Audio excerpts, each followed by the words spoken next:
Parágrafo 242, queremos então partilhar. Amores Letícia, continuamos falando sobre esta realidade dos casais que estão separados. Vamos juntos? Diz assim: os padres disseram que é indispensável um discernimento particular para acompanhar pastoralmente os separados, os divorciados e os abandonados. Vamos lá, porque já tem aqui uma questão muito interessante. Quem são os padres? Está em letra maiúscula. Os padres aqui são os padres sinodais. São esses delegados que são convidados pelo Papa, bispos, sacerdotes, teólogos, peritos, cientistas da área da família, tantas pessoas da família que foram convidados para fazer parte do sínodo. E nessas colocações, uma das questões que aparece é justamente essa: um acompanhamento pastoral, particular, um discernimento particular. Ou seja, não dá para colocar tudo no mesmo pacote. Dá para entender isso daí? Não podemos falar para as famílias, as famílias que estão ali, papai e mamãe, né? Como nós falamos com os divorciados, ou vice-versa. Às vezes nós falamos muito da família ideal. Qual é a família ideal? Pai, mãe e filhos. Mas nós sabemos que esta realidade de uma família ideal, o sonho da família, aquela família da margarina, do comercial de margarina, que toma café de manhã junto, tá todo mundo alegre, todo mundo bonito, um café da manhã farto. A família do café da manhã de margarina, do comercial, ela é um ideal. Agora, a família real, temos inúmeros casais com diferentes realidades. E o Papa vai elencando, ele coloca 3 realidades. Primeiro são os separados. Aqueles que não tinham uma ligação, vamos dizer assim, formal, não casaram na lei, não casaram no civil, mas que moraram juntos, mas depois se separaram. Então essa é uma realidade que tem as suas feridas. Pode inclusive até casar na igreja novamente. Ou novamente não, né? Nunca foram casados na igreja, então podem casar na igreja porque nunca foram casados. Mas tem aqui uma peculiaridade: já passaram por experiência de casamento, já tem alguns traumas, já criaram alguns ressentimentos, alguns vícios. Então é necessário um acompanhamento particular.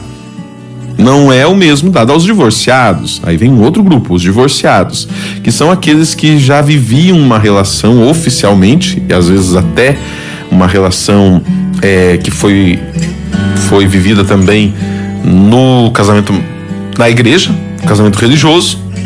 Então eles se casaram no religioso inclusive, mas estão divorciados. E aí tem a situação, como fica a situação religiosa: comunhão, participação na comunidade, nulidade matrimonial. É muito importante este tema, nulidade matrimonial.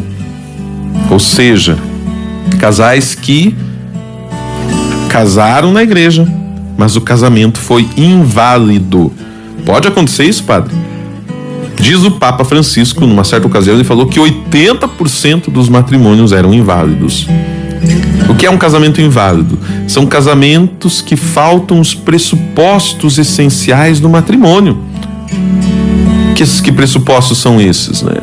Justamente de liberdade, de consciência, e que vão aí ter várias implicações. Eu me casei na igreja e já não vivo mais com meu marido, com a minha esposa, e agora eu queria casar novamente com outra pessoa na igreja. Eu vou entrar com um processo e vou fazer um acompanhamento para ver se esta realidade do meu matrimônio ela é possível, se eu consigo a nulidade do matrimônio. O termo correto é esse mesmo, nulidade matrimonial. Não é divórcio, a igreja não faz divórcio, não faz separação. Ela declara que um casamento nunca existiu. Então chega a essa constatação: olha, analisando os fatos, as circunstâncias, nós chegamos à conclusão de que aquele casamento ele não existiu. Então a pessoa não está casada. Entendeu? É mais ou menos isso. E também os abandonados. Quantos casos, principalmente, acontece com as mulheres, com os homens também? Conheço casos aqui. Não vou falar os nomes aqui, né?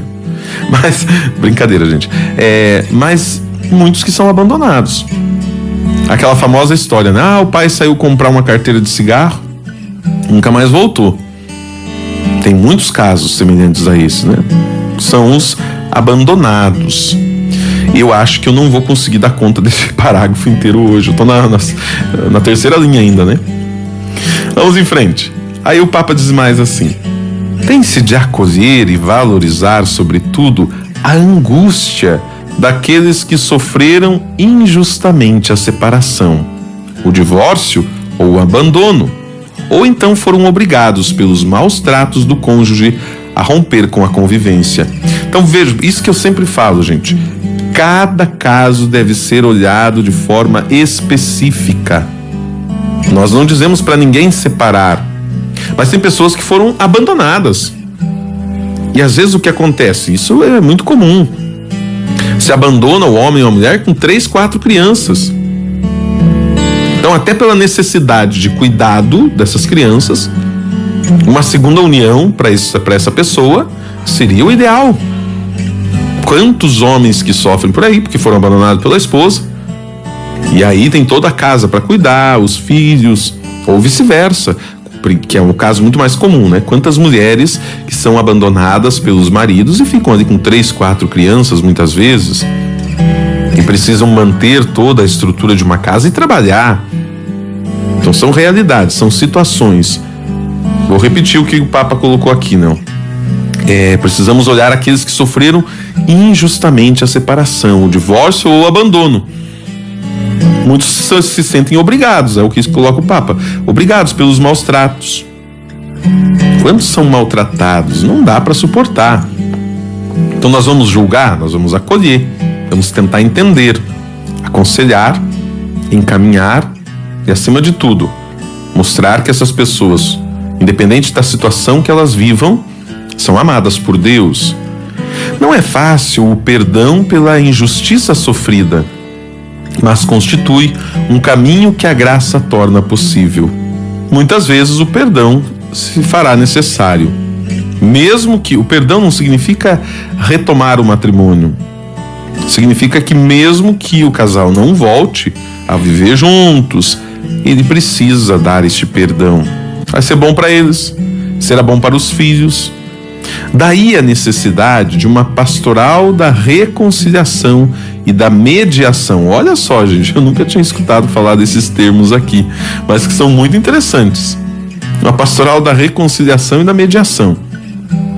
Tem uma música sertaneja, acho que não lembro, diz assim: 2 malucos pra amar, mas ninguém pra apaziguar. Então precisa de alguém pra apaziguar. Quem que vai apaziguar, né? Não tem ninguém para apaziguar, diz a letra da música, né? Não tem ninguém para apaziguar. Então cabe a pastoral da reconciliação, a pastoral da meditação, fazer esta reconciliação. Inclusive, diz o Papa, através de centros de escuta especializada que devem estabelecer nas dioceses. As dioceses também carecem desta realidade. Uma pastoral de reconciliação, pastoral de mediação para os casais, para as famílias. Gente, como eu falei, não deu tempo, né? Vamos deixar a metade do parágrafo então para amanhã, e aí nós damos continuidade a este parágrafo 242.